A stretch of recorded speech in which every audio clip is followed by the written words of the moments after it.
Hai semuanya, ketemu lagi bareng Mihu di sini. Oh iya, kali ini Mihu akan membawakan alur cerita dari film Donghua yang berjudul Battle Through the Heaven. Mihu mengingatkan sekali lagi ya bahwa konten ini full spoiler.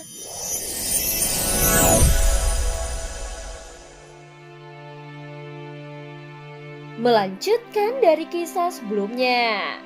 Sebelumnya, walaupun Xiaoyan sudah menggunakan kekuatan avatar Yuan Shen, dia masih kewalahan saat menghadapinya, yang membuat tubuhnya mendapatkan luka yang dalam. Metode pertahanan makhluk setinggi 6 kaki yang seperti serangga ini sangat kuat. Begitu juga dengan metode serangannya yang mengandalkan kekuatan angin. Sepertinya avatar Shizun ini bisa menghancurkan serangannya dengan mudah. Saat ini mata Xiaoyan menjadi lebih serius. Meskipun sebelumnya makhluk itu terus menghindar, itu lebih karena ketakutannya secara naluriah pada Xiaoyan. Hal itu bukan berarti bahwa avatar ini lemah. Saat berikutnya 7 langkah dewa pembunuh Xiaoyan langsung menderu ke arahnya lagi. Kekuatan jejak kaki yang kokoh itu sungguh menakjubkan. Tetapi nasibnya sama dengan jari kehancuran sebelumnya. Dan tampaknya sama sekali tidak dapat bersaing dengan kekuatan angin. Sehingga 7 langkah dewa pembunuh akhirnya hancur dan menghilang. Setelah saling berganti pukulan, Xiaoyan akhirnya mengerti avatar Shizun jauh lebih kuat dibandingkan dengan dirinya dan tubuh fisiknya tidaklah lemah. Aku khawatir tidak akan bisa membawanya pergi dengan mudah. Sekarang aku harus menemukan cara untuk membawanya ke ruang lingsu. Atau aku bisa menyegelnya di 9 peti mati. Tampaknya Xiaoyan hanya bisa menggunakan kekerasan untuk membawanya pergi. Kemudian secara perlahan menggunakan waktu untuk menjinakkannya dan mengambil alih tubuhnya. Jika berdasarkan kekuatan yang ditunjukkannya dalam pertarungan singkat ini, maka Xiaoyan harus mengeluarkan semua kemampuan yang dimilikinya untuk menghadapinya. Meskipun pertarungan itu tidak akan membuat kehancuran baginya, tetapi avatar ini pasti akan terus berjuang.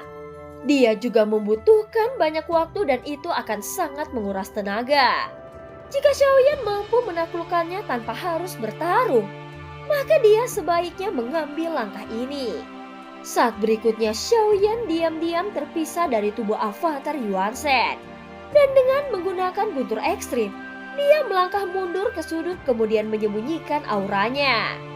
Pada saat ini, avatar Yuan Shen segera melepaskan 82 pukulan para dewa.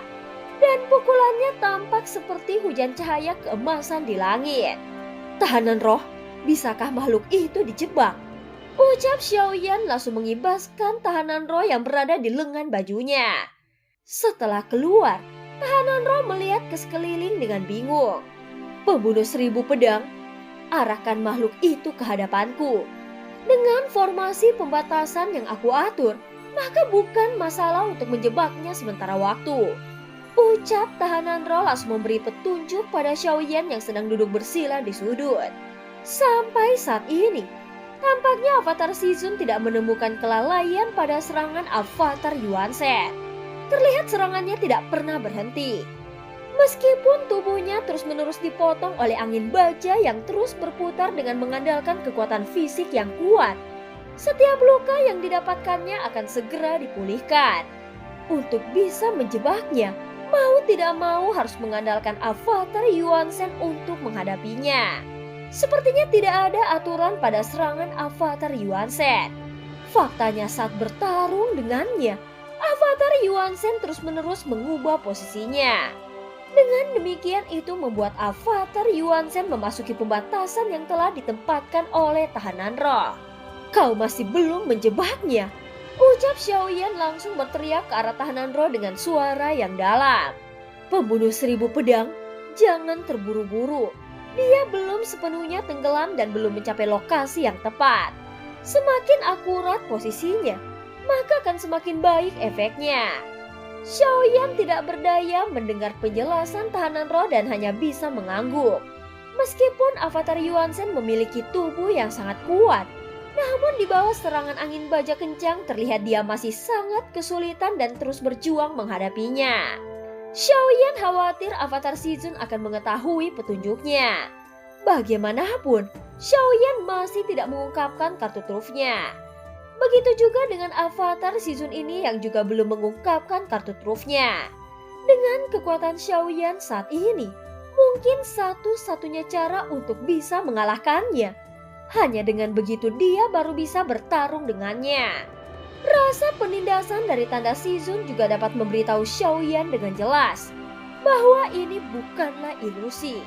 Namun jika avatar season ini benar-benar dibuat marah oleh Xiaoyan, maka tindakannya tidak akan sesederhana yang sekarang. Sehingga Xiaoyan harus bisa menyelesaikan semuanya dengan sangat cepat, agar avatar ini tidak bisa bereaksi. Hal yang paling penting adalah Xiaoyan tidak yakin apakah dia bisa memasukkannya ke dalam ruang lingsu. Sejauh ini meskipun gelasir darah raksasa dan kaki daji bukanlah monster alam neruntuhan, namun mereka bisa dimasukkan ke dalam ruang lingsu.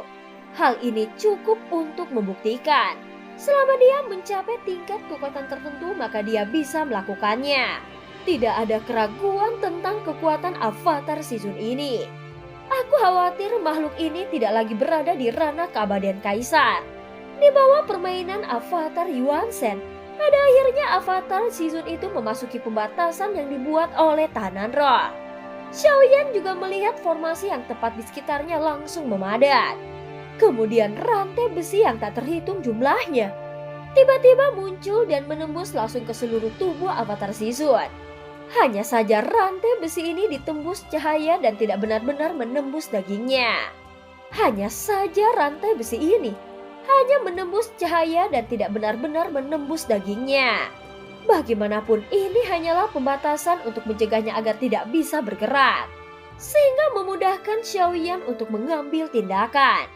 Avatar season ini lebih cepat dari guntur ekstrim, sehingga Xiaoyan perlu membuat persiapan terlebih dahulu. Saat berikutnya, Xiaoyan tiba-tiba muncul di hadapannya kemudian merentangkan telapak tangannya dan menekan keningnya. Seketika terdengar suara mendesing dan akhirnya sosoknya seakan-akan menghilang di telapak tangan Xiaoyan. Berhasil, ucap Xiaoyan sedikit terkejut dengan hasilnya.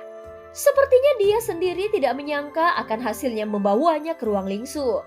Meskipun aku bisa membawanya masuk ke ruang lingsu, tetapi itu bukanlah kesuksesan yang nyata. Walau begitu setidaknya aku bisa menghindari pertarungan yang sulit. Sekarang kekuatanku belum cukup kuat.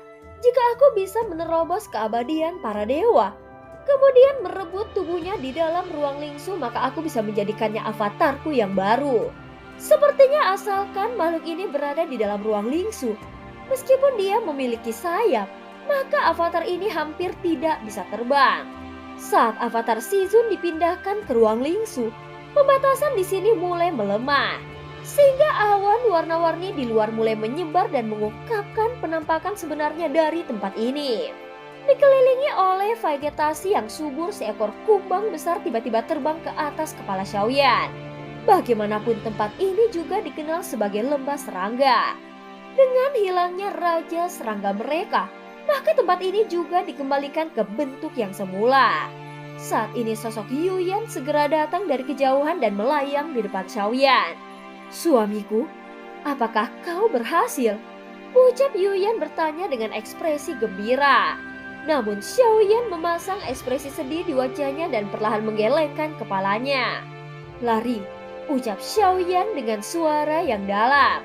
Yuyan tercengang mendengarnya dan menatap Xiaoyan yang mengangguk dengan serius. "Lari? Kemana dia lari? Apakah kau tahu arahnya?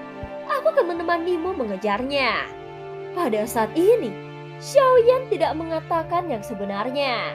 Bagaimanapun, dia tidak tahu detail tentang Yuyan, dia bahkan tidak bisa melihat kebenaran tentang dirinya. Jadi tidak ada salahnya untuk menyembunyikannya saat ini. Tahukah kau bahwa season pernah mengandalkannya? Makhluk itu juga memiliki metode bertarung yang tak terhitung jumlahnya. Yuyan menatap Xiaoyan dengan marah dan berkata serius Xiaoyan benar-benar tidak tahu kemampuan bertarungnya apa saja kecuali angin yang menderu-deru. Xiaoyan juga tidak menganggap itu terlalu menarik perhatian. Menurutku, penampilannya sangat jelek dan aneh. Xiaoyan menanggapi kemarahan Yuyan dengan tenang dan tidak terlalu memikirkannya. Itu binatang purba jangkrik emas dengan tinggi 6 kaki. Makhluk itu menelan segala sesuatu yang ada di depannya. Dan untuk sementara dapat memperoleh kemampuan bertarung siapa saja yang ditelannya. Bahkan Si Zun sangat menghargai kemampuannya. Dan kau benar-benar membiarkannya kabur. Yuyan sangat marah yang membuat Xiaoyan tersenyum pahit. Namun di dalam hatinya, dia diam-diam merasa takut. Jika Yuyan tidak menyebutkan kemampuan ini, maka dia mungkin akan salah bertindak. Sehingga dia harus berhasil merebut tubuhnya di ruang lingsu. Kalau tidak, maka dengan kemampuannya yang sangat menakutkan, mustahil bisa melarikan diri begitu saja. Sehingga Xiaoyan menjadi lebih lega karena telah melakukan tindakan yang tepat. Aku tidak akan banyak bicara lagi tentang hal ini. Meskipun tidak ada lagi avatar dari Si Zun, tetapi selir juga bisa menemani suamiku mencari tubuh fisik lain untuk dijadikan avatar. Yuyan langsung menatap Xiaoyan dengan penuh harap. Buka jalan menuju alam dewa iblis abadi. Yuyan ingin memiliki kesempatan sebanyak mungkin untuk berduaan dengan Xiaoyan. Tetapi Xiaoyan tidak memberinya kesempatan itu. Dan setelah beberapa saat celah muncul di kehampaan. Tanpa banyak bicara lagi, Xiaoyan langsung tenggelam ke dalam celah. Dan cerita pun berakhir. Terima kasih udah dengerin Mihu dari awal sampai akhir ya. Jangan lupa untuk like dan subscribe. Sampai jumpa.